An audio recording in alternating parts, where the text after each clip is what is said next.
Here is the file, Streamline server setup. And it gives us the same dialog as we have with the client application.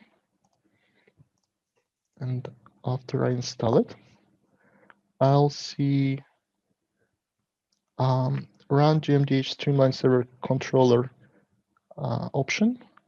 I would select it and click Finish.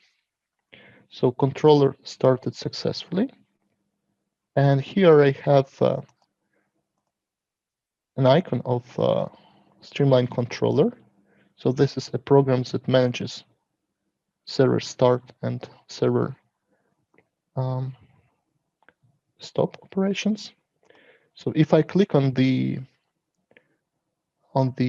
icon, I could start the server, stop the server, activate the server. So we would need to activate the server first.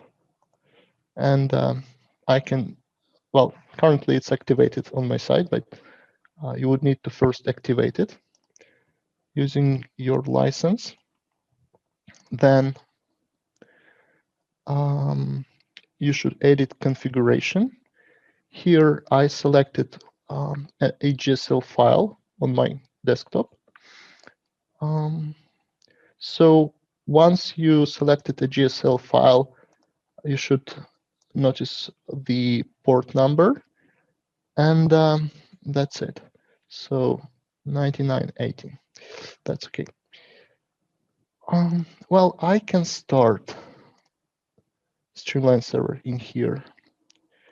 And after I click start, it will be started even after rebooting the PC. Now let's open Streamline client application. I'll install it from here again as well. Streamline client setup. So this is a different file,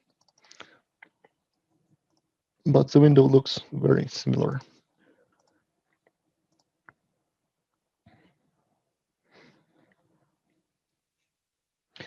And I'll run Streamline.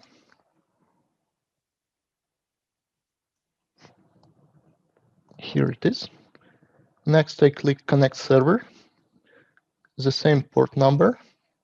So if you have changed port number in the server application, you need to change it here as well. I installed server on my local computer. That means on my laptop, and that's why I can use localhost. But if it's installed on some other computer in the network, you should use IP address instead of localhost.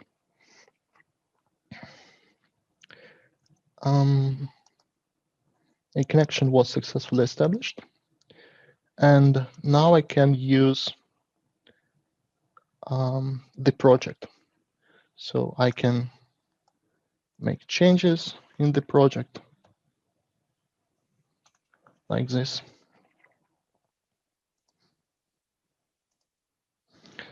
And if I stop the server, in a while I should see a message in Streamline that the server is no longer available. Couldn't connect to server. We'll try again in 10 seconds. So if I start the server again,